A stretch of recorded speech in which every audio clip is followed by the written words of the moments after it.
Well, hi, friends, and welcome to our very first episode of the Authentic Self Wellness Wisdom series. I'm very excited because I'm joined today by Dr. Gluzman. Dr. Gluzman is a fantastic doctor. She's a pediatrician. In fact, I'm actually going to read your bio because there is so much impressive experience. I mean, your background is amazing. So let me go ahead and look over at your bio here. So Dr. Gluzman has been a practicing pediatrician for over 10 years. She received her medical degree from the New York College of Osteopathic Medicine. She completed her pediatric residency at the Jersey Shore University Medical Center. She is also board certified fellow of the American Osteopathic Board of Pediatrics. Her clinical experience includes working with pediatric emergency and intensive care medicine, inpatient and outpatient pediatric medicine, neonatal intensive care medicine, and conventional, holistic, and integrative pediatric private practice. Keeps going there, and I love this. She is the sole New York City pediatrician to be a certified practitioner in the GAPS protocol. That is amazing. Congratulations on that. In addition to running her holistic pediatric practice, Dr. Gluzman serves as a clinical preceptor to New York medical facilities, where she provides education, guidance, and hands-on learning experiences for medical students and resident physicians. She's also a medical consultant for Google Search, a guest speaker for NBC and BuzzFeed, and she's also the founder of the Bright Illusion Thinking,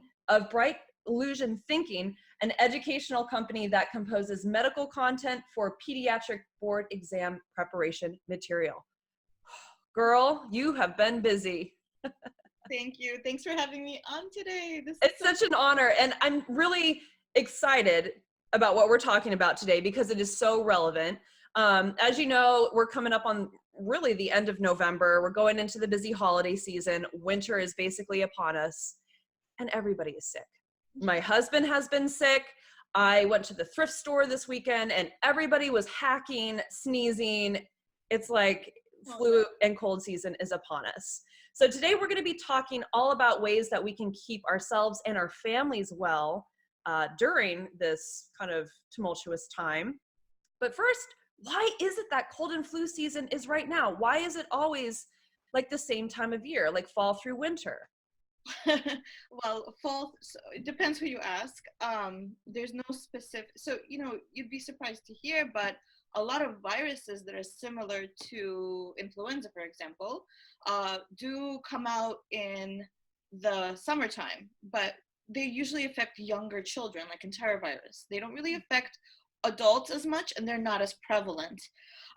So things like RSV, respiratory syncytial virus, a virus that affects younger children pretty significantly with upper respiratory symptoms, is usually happening in the late fall and throughout the winter, and then stops in the spring.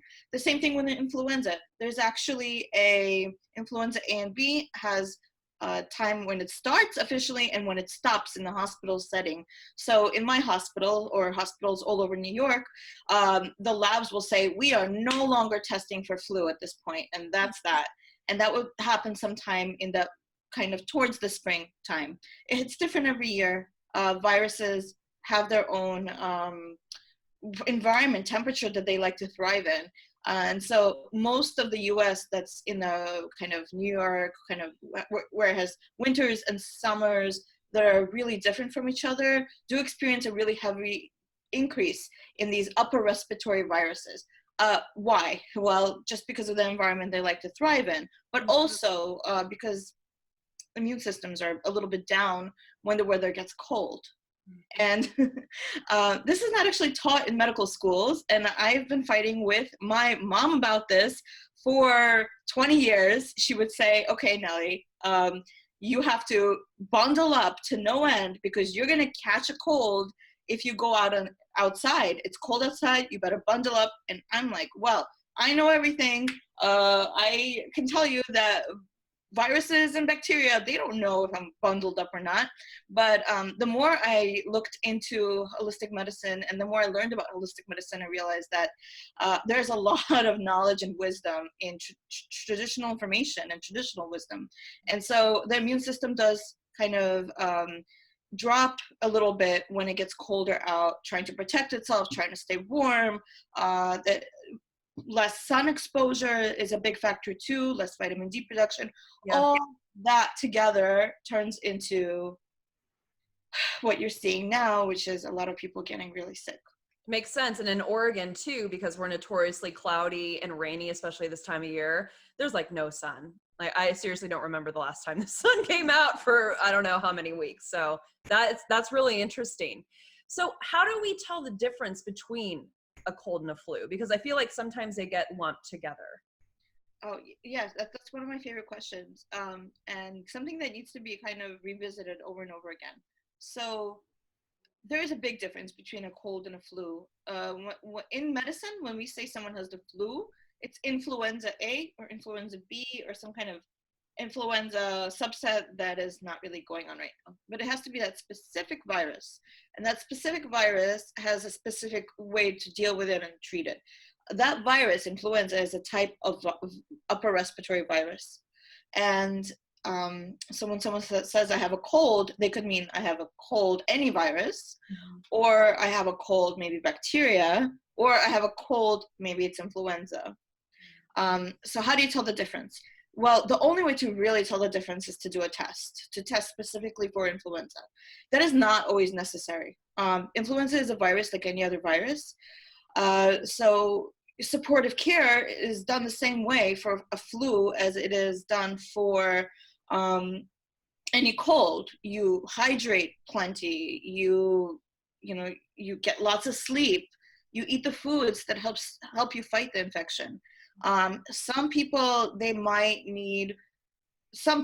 and this is something to discuss with your physician, might need a medication to decrease the length of the flu, if it's flu, and some populations of people who are predisposed to getting really sick, like the elderly or very, very young infants, they might need to take a preventative if they're exposed to the flu. But generally, flu is treated the same way as any virus.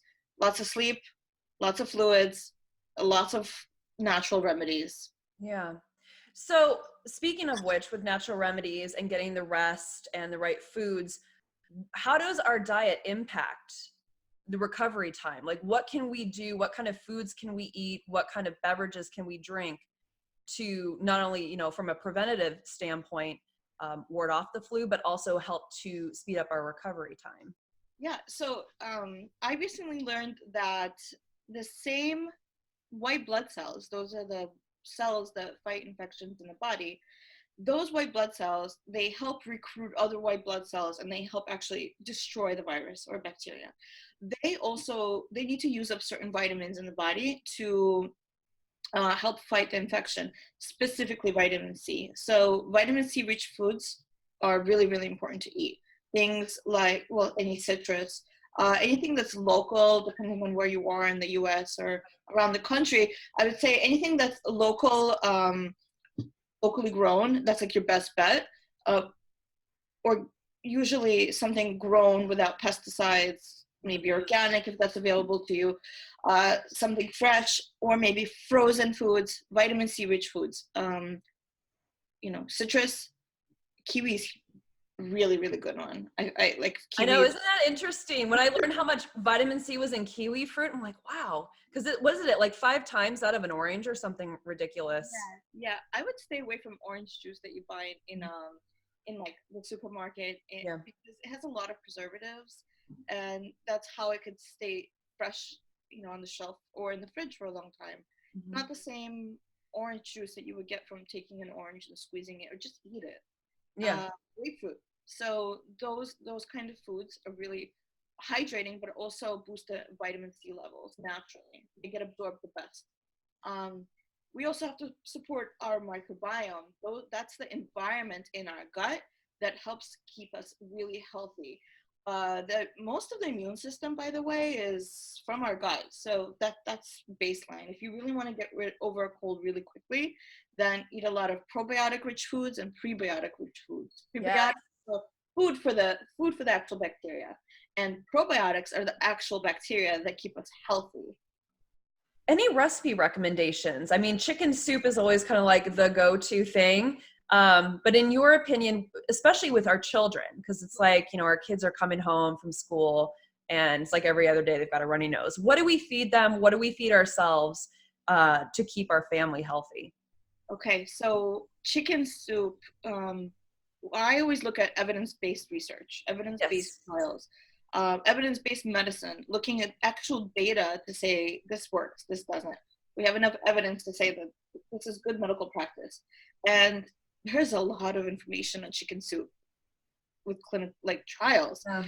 And I would say there's plenty of information to say that it really does help. But the reasons why, um, sometimes not sure. It's hydrating. That's always a big thing. Dehydration makes you sick, and illness makes you dehydrated. Fever burns off a lot of fluid. Hmm. So even not having a fever but fighting an infection, you get dry really quickly. This is usually wintertime, so we have a lot of dry air in the environment, so we want to hydrate. Uh, Chicken soup is Good chicken stock. reminder. Chicken stock specifically is actually one of the most important foods that you need to seal the gut lining. Hmm. The fats from the chicken stocks, sometimes chicken bone broth as well, which is a little harder to digest but very healthy. Those are the ingredients that you need to seal the gut lining. When the gut lining is healthy, you can fight infections a lot better. You're a lot healthier. You can absorb the right nutrients better. So that is a cornerstone of a healthy diet, chicken soup.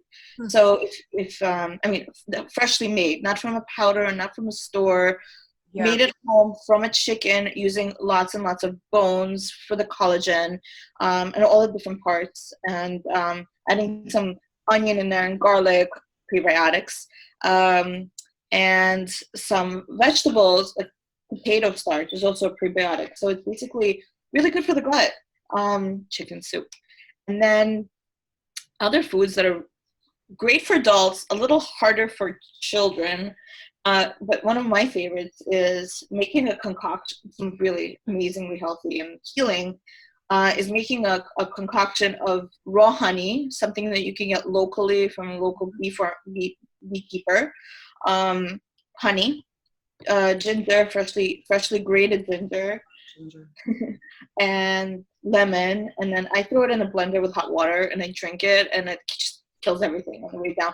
And I have to say, I used to get sick a lot, and my kids used to get sick a lot, and I was so sick and tired of getting sick. I really spent like the good past 5 years trying to figure out what are the things that keep you healthy and what are the things we need to do to make sure that a little bit of a virus doesn't turn into a big bacterial infection. Yeah. So out of all the things, this is my favorite kind of drink to drink.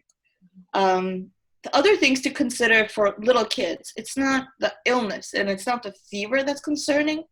Working in a hospital setting with children, I would say most kids get admitted to the hospital not because of a fever or a flu, it's because they get dehydrated.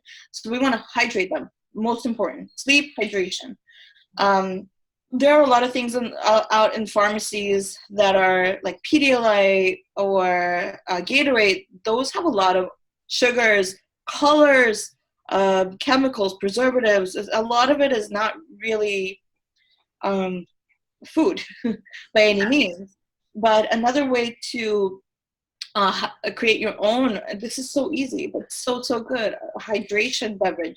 This could also be used for any kind of vomiting or diarrhea or upset stomach, or after running a marathon if you're an adult, or a really hot day, is making your own electrolyte beverage at home. I have a recipe on my website in a booklet that I created, but it's basically taking water, salt, honey, or maybe some kind of sweet natural sweetener like honey or even maple syrup, and baking soda. And this is everything that you need to rehydrate. It's the same stuff that we put in an IV bag in the hospital. Really? Okay, and I'll link to that in the comments below if you're watching this, or in the description below on YouTube.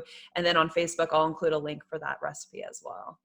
Yeah, so those are foods that I love, but there are also a lot of so many amazing, effective natural remedies for boosting the immune system, and also for fighting infections, like if you are sick, things that prevent but also treat. So that goes into a big conversation about homeopathic medicines, natural medicines, vitamins. So, and yeah, and that could literally be like a 2-hour episode where we just dive deep into like supplements, herbs, and all that. Just off the top of your head, when it comes to herbal remedies and even supplements, what do you recommend? Like, what should we have on hand? Okay, so this is like probably the number one question that I get in my practice right now. I in Blossom Pediatrics, we're a holistic pediatric practice in New York City, and so right now all the kids in school are just getting sick, and the parents are asking, what do we need to have at home before the season starts?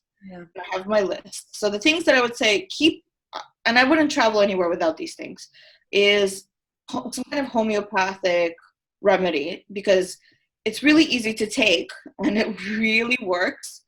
And it's really easy to give to little kids too, and it has no side effects, so it's safe. So those would be something that's really available out there. Is a brand called Boiron. They have a remedy called Cold Calm, and every time I feel like a cold is coming on, I take it, and it goes away. Like I've never traveled anywhere without it, and I love it, and it really works. Yeah, because they're like the little vial, like the little, you can take it with you anywhere. Yeah, exactly. That's one. There's also a version that could be given to kids, really young kids, a liquid. So it's safe for pregnant women, it's safe for younger children, it's safe for older people. There's no interactions with it. I love it because it's so easy to take, so available. Writing that down. That's good. I'm like, note to self. Yeah, so that's a staple to have to fight an infection if it's coming on. Then I would say my go-to all-time herbal remedy for fighting like acute illness, if I feel like I'm getting sick from the herbs, what I have is something called Immune Boost. A lot of companies make this, but I go with a very small farm upstate New York.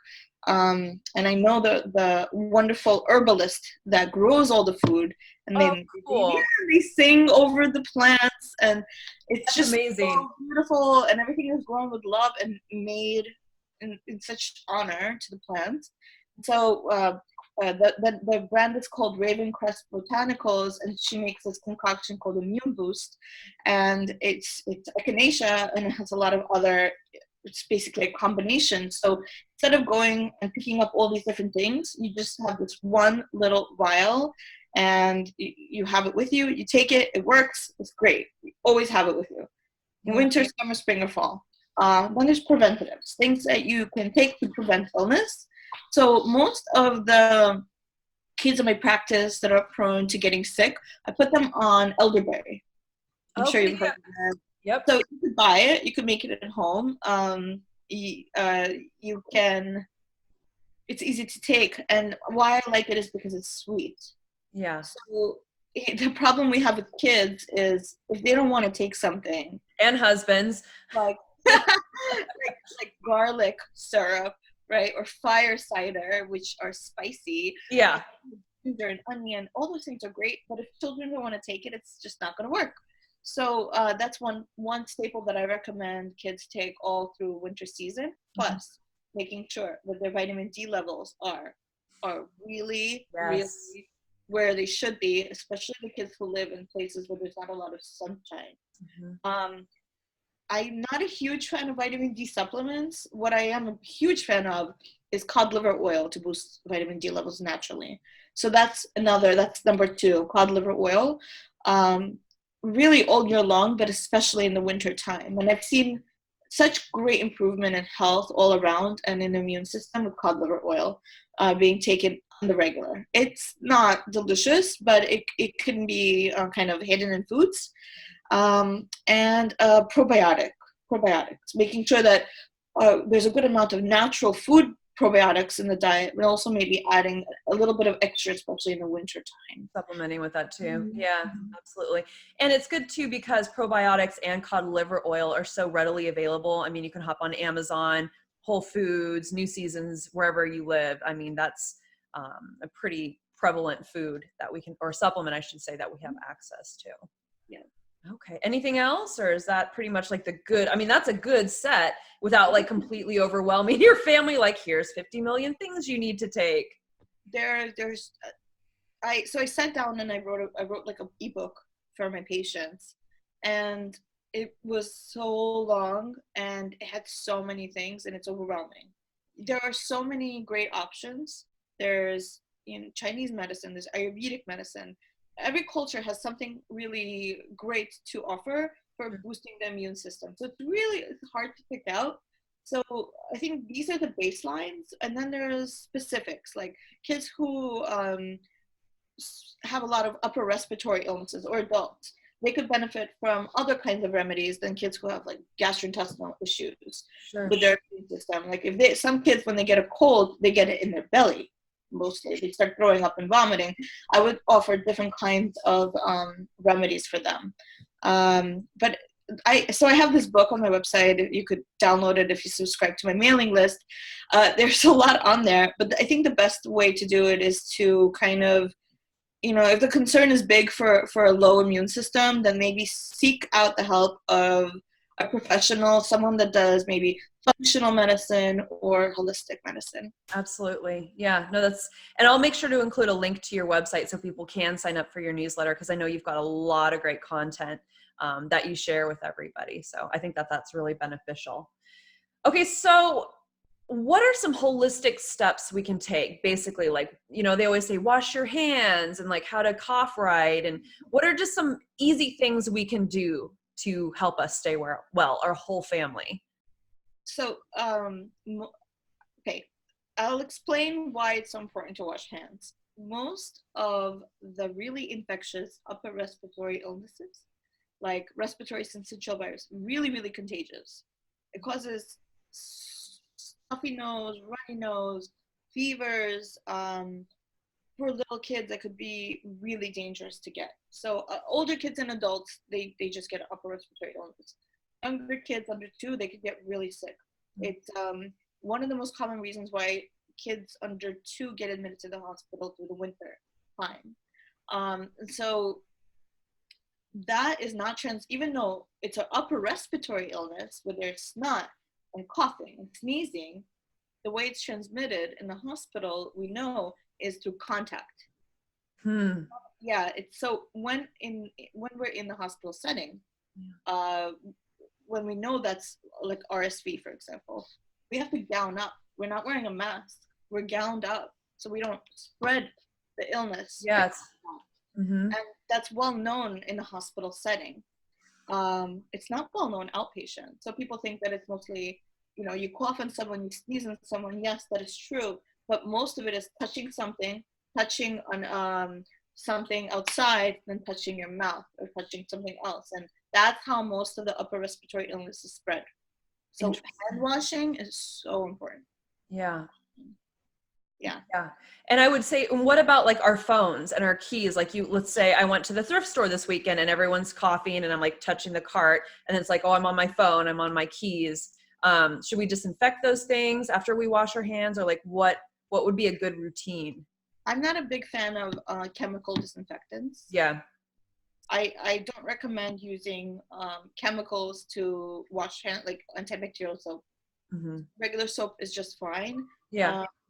I don't think that a lot of the cleaners that we use, like the wipes and the Clorox wipes, they work, but they're also very toxic. And using them constantly, I mean, here and there, okay, but constantly every day, it's part of a routine. It could be really, really detrimental to health in the long term. Okay.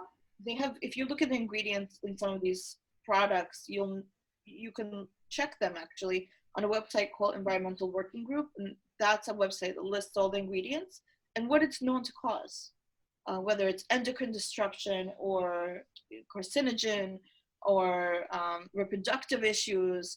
So if you're going to buy something that does something so powerful, I suggest looking at the ingredients before you buy it. I am a big fan of cleaning with vinegar.